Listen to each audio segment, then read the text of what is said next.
Welcome to the Building Design Primetime Podcast, focused on providing valuable information for anyone looking to undertake a new build or extension project. We'll share our tips, tricks and stories from a building designer's perspective.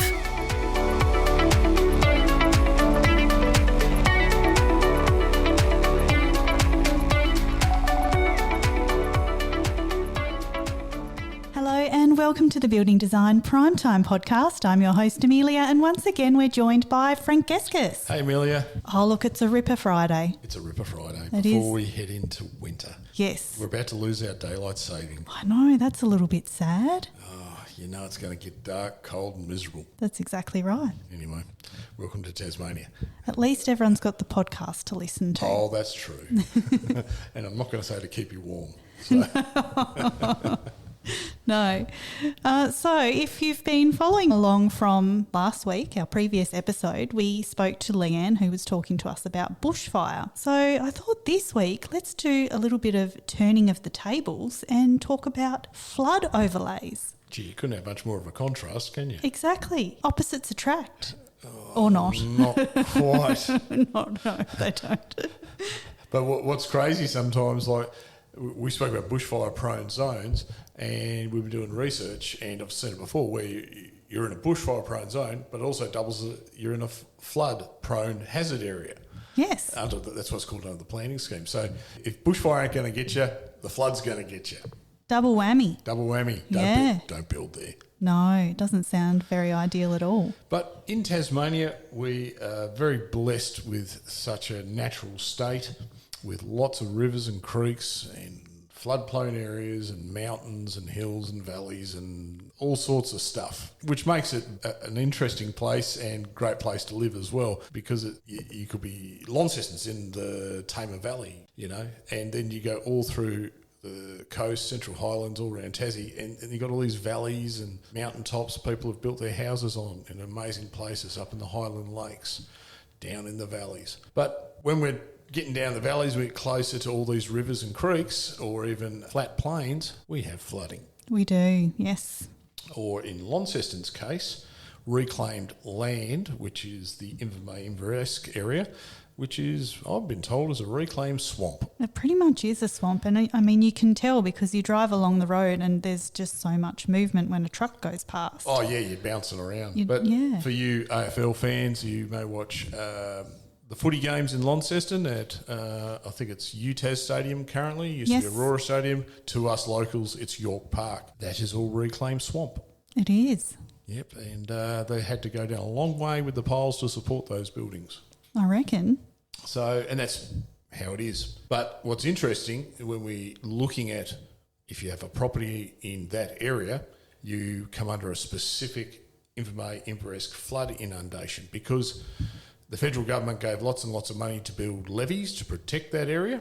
It's had multiple huge flood events. When I'm talking huge, we're going up 2.5, 3 metres in places of water. Yes, and don't they have sirens? Yeah, have sirens, have flood locks at the bridges and all sorts of stuff. And the most recent near catastrophe was, and our office is actually in Invermay, we had to evacuate. We're a 2-storey building, so we're pretty safe. I've got plenty of whiskies and noodles to keep me going for a couple of days if I get stuck here, but my car might not be much chop at the end of it.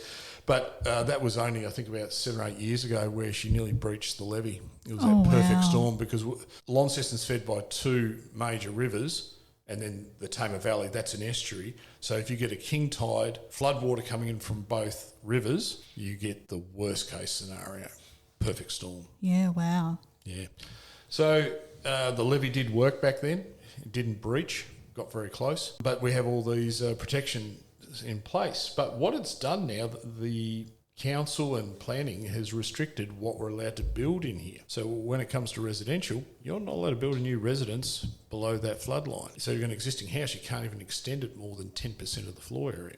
So that makes it really tough for the people that live there, unless you go up and you're outside the floodplain, but then there's a heap of restrictions on that as well. Wow. So that's just in Launceston. It's quite unique in that sense. But if you go all round the rest of the state, you've got creeks and rivers, and you then have flood inundation or flood-prone hazard areas, and you've got to go under a code. And you know the real worrying thing is you might have a brand new subdivision and you think, oh, this is wonderful, I can build my new house. And I've had this for a few clients and they didn't do their research and it had flooding modelled over the subdivision. Really? Now, how they do it, if it's known at the time of subdivision, they try and make sure that it all goes down the road and the road's designed to collect all the water, and if the stormwater system overloads, it then flows through the road and out to a point safely. The houses, still things need to be considered with the houses as well, because if it breaches it, you don't want it coming in through your front door. No, definitely not. And if it's a known issue, well, then obviously your insurance will go, well, it's a known issue. Why wasn't it designed that way to make sure the water doesn't come in the front door? But then you get those freak events like they had in Hobart a number of years ago, and that was a 1 in 113 year storm event. And there was cars going down the street on their own. I remember that one. Huge retaining walls failing, houses, massive failures everywhere, and it was horrific. I know the councils down there, they also had another problem with all the big rivulets and stormwater systems weren't cleaned out on a regular basis, and that caused a major problem as well. So they didn't do the maintenance, so the stormwater all got backed up. A bit clogged up. Yeah. So this is where the councils are responsible to make sure the system's working well, it's well cleaned, but also allowing people to build or extend in known areas that are flood prone. So here comes the problem. If your house is in a floodplain area, we just did one recently, and someone put a granny flat in the back of the house, no problem. Easy peasy, flood prone hazard area. So we had to spend close to $5,000 on a report to then justify putting this granny flat in the back. So we had to lift it up above a certain height, above the predicted flood level by a certain amount, and we were able to get it past, no worries. And then things were taken consideration, like the footings and what type of flooding it is too. Okay. So you're not allowed to extend past 10%? That was in Vermey. Oh, so this is not in Vermey. No, but everywhere else, I don't believe there is none of that restriction. In Vermey, we're very fortunate here in Launceston. They put a lot of restrictions for obvious reasons, because when it floods, if it fails, it's going to fail really bad. Really bad. A bit like a few other cities around Australia that are just built on floodplains. Lismore. Yes, that's a good example. That floods. Keeps flooding. Really bad. Yeah, really badly. So in Tasmania, because there's so many creeks, waterways and stuff around in and around the cities and the towns, and you go into rural areas as well, you've got to keep a lookout. And this is part of that research. If you're buying a house or buying a block of land, it's easy to check. It's all mapped on a thing called The List, which is our wonderful Tasmanian government website. It's wonderful. Then you use the thing called Plan Build, and you type your address in, and it'll tell you all those items in there. Yes. We've spoken about that before, so it's wonderful. So, like I said, if you do find that you want to do an extension on your home, you're in a flood-prone hazard area, prepare to spend between $3,000 to $5,000 on a report, and then the design has to be altered to suit. Yes. Okay. But that is only to handle a certain level of flood. When you go over above a normal, like a freak event, well, then you've still got a few issues there, potentially. So there's a risk involved with all this. Yeah, you have to wonder, though, like how many people that go buy off a nice, pretty-looking subdivision with green grass. Which they usually are. Yep. They look very nice. But it's even existing homes. Checked. But it's existing homes too. Yeah, that's true. Yeah, so that's really unfortunate, and it's knowing where the flow path goes as well. So you can get a double whammy. You can get the perfect storm of bushfire, flood, waterway, coastal protection, trifecta there. That's a fair amount of money that you would have to spend on reports right there. Exactly right. Yeah. And those reports may not be favourable to your project. No, that's right. So that makes it really hard on explaining that to people, that this is going to be expensive, or we can't do certain parts, or do you have to modify the site, whatever it may be. We have to look at alternatives. So are there any situations where you purchase a property, a block of land that has a flood overlay and you can't build on them? Or not really? I have not come across that, because normally at subdivision, if they're the new subdivisions and it's known, they won't allow it. What if it's an old block? Old block's different, because say if it's like 50, 70, 100, 150-year-old block, and that could be the case. It's no different buying old blocks where there's landslip on it. Yeah, that's true. Like We've seen that up the Tonga Valley, up at Rosevears, and there's patches of active landslip or high risk hazard bands. Unless you check, you don't know, and you could be walking straight into a problem and they won't let you build on it. Yeah, and that's devastating. Very much when so. You get that situation. But here again, people aren't disclosing this information when they sell it, which is a bit morally wrong too, isn't it? Yes. We keep talking about the research, buying blocks, buying houses. It's very important to check all these items out. And your lawyer doesn't necessarily know where to look for this stuff. Your conveyancer some specialists are very good at it, some are not. And they're not aware what even half this stuff means. So what sort of people actually do these reports and this kind of research? Who do you engage for this sort of stuff? Well, first things first, you need to find out, is there an overlay? Is there something on it? And it might be under the state planning scheme, but it's also could be under the specific, what they call the local provision schedule as well, specific to that council. Now, aren't we lucky we got like 28 odd councils in Tasmania? Because we need 28. Because we need 28, because, we just need it. Don't get me started. Then that means you've got to check. Each one of those municipalities might have a slightly different opinion on that. And then some councils have not had a high risk when it comes to some of this flooding, so it's not a high priority for them. So they may not have it on their maps, or they haven't had the research, or getting consultants in to actually do the analysis for the flood overlays in that town or whatever. I mean, I was looking at one at Railton. There's a creek going through there, and that floods badly because they asked me to look and put some units in the back. I said, hello, we've got a problem here. You don't want to build there. Yeah. The damage to the building, you may not get insurance for it. If it No, happens that's a good once, point. you may not get insurance the second or third time. Yeah. Especially if it was known that was put in there, why would the insurance company bother insuring it if it's a known problem? Exactly. So all this stuff is available online, but also you can ask for the right people at the council to give you the right information in relation to the planning scheme and the local provision schedule on the overlays. So you're saying you could even purchase a property, and when you purchase it, it doesn't have any issues with flooding? They may not tell you. Or just simply because they haven't got the data for it. Or know where to look. But possibly in the future you could potentially have a problem with flooding. Is that right? Oh, 100%. So just because you're Same safe with lands- now but doesn't it's no mean you're different- safe later. No different to landslip. True. No different to bushfire. Yeah. The bushfire maps are pretty well known now. The risks, you can see the risks there with the overlay maps. But there's all sorts of stuff you've got to look at. There's another one I've got to add in, and this is up near the Meander Valley in Tasmania, and it's called the Karst. And if you're not familiar, someone's going to correct me on this, it's the limestone features. So it's limestone rock. So water going through there, and it's wild stuff because you get sinkholes popping up anywhere. You can't build in certain areas of the Karst area where it's active, where water coming underground will spew up out of the ground, form a bit of a geyser or form a sinkhole. You could have a creek that goes along and then it stops, it disappears down a hole. That's so random. It is very random, but it's a real thing, and they have to protect it, but also got to protect anyone building there. Yeah, you don't want to be sinking into a hole. Well, this is exactly right, and once it's known, and that is also part of that research as well, and this is where you got to talk to the right people. If you want to go to the council, you got to talk to the right people, and the planning guys are great to help with that as well. The planning consultant can help with that, to look at all the overlays via the plan build website's very good at finding it. So there's a number of people can do it. We have to use it a fair bit. We're not planning specialists, but most designers architects get involved in it, but planners, specialists, consulting planners can research that far better for you. So the council's the best person to talk to, not a building designer? Because I thought a site analysis would be a good option. You're right, but it's not as conclusive as getting a planner involved. Okay. Look, we can certainly do it, and many other guys can, but when the local planning provision schedule, there's a lot more work involved.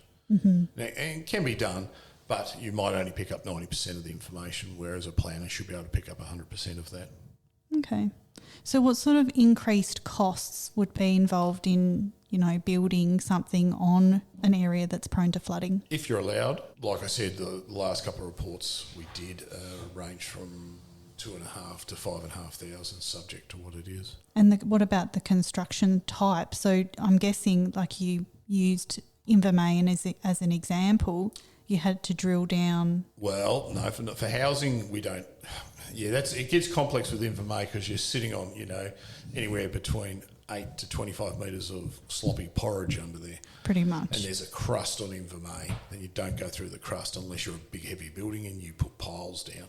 Like the local Bunnings, I think, went down 25 metres. York Park, the UTAS Stadium, went down about 20 to 25 metres as well. It's a long way down. Oh, yeah, that's a hell of a way down. And once you get through the crust, she's not real good under there. If you leave your shovel there, it might not be there in a little while. Yuck. But that's what it is, because it's also affected by tide. The Tamar River is an estuary, and it is tidal, and that affects the land does go up and down. Okay. But that's different to the other type of floods where you've got creeks that will, overflow, carrying the capacity as part of they've got the large catchment and it floods. And then you've got smaller ones where you've got overland flow path, which they class as flooding from storms and stuff, where the stormwater system can't handle it. And that's usually the ones we deal with, and you're getting reports to say, well, this is where it predicted the water will rise to X amount, and it's all predictive. So then we design the addition or the new house to deal with that. So would that involve, say, for example, additional drainage? The drainage isn't going to do anything, is it? Because it's overloaded already. So potentially, if it's flooding, it's hard to get the stormwater out. And the stormwater might be underground. It won't handle it. No, but the water's got to go somewhere. That's what I'm getting That's at. what I'm saying. It's called that flood path. It will follow the easiest pathway out. Yes. And it could be rushing past your back door.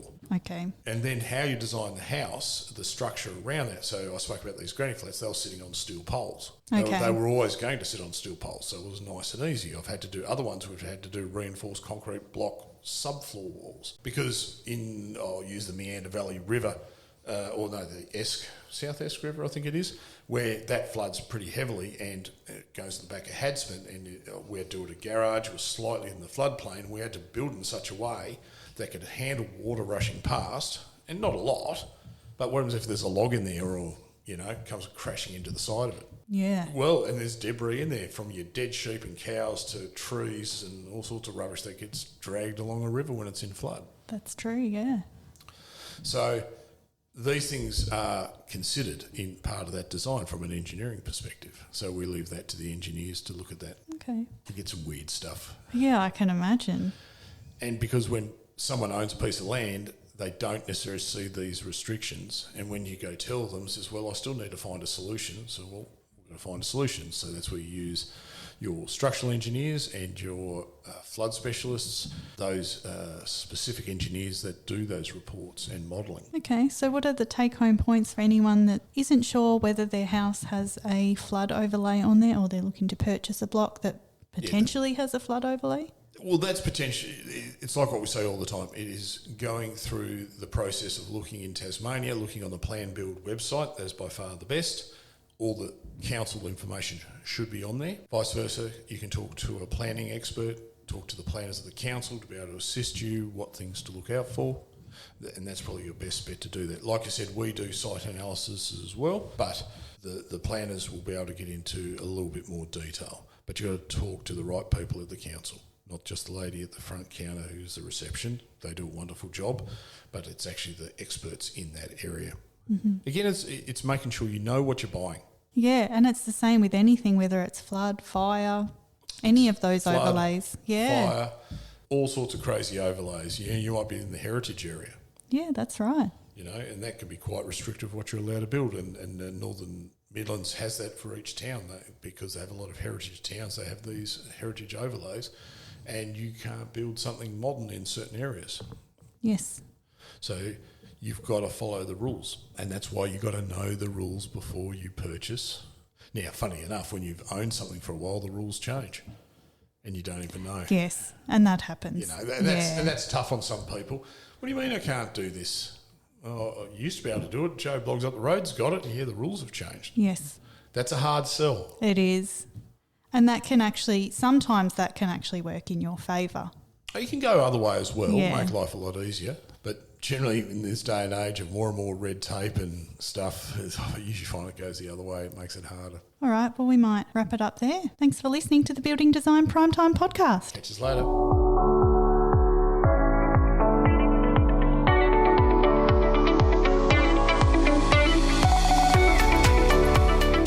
listening to the Building Design Prime Time podcast.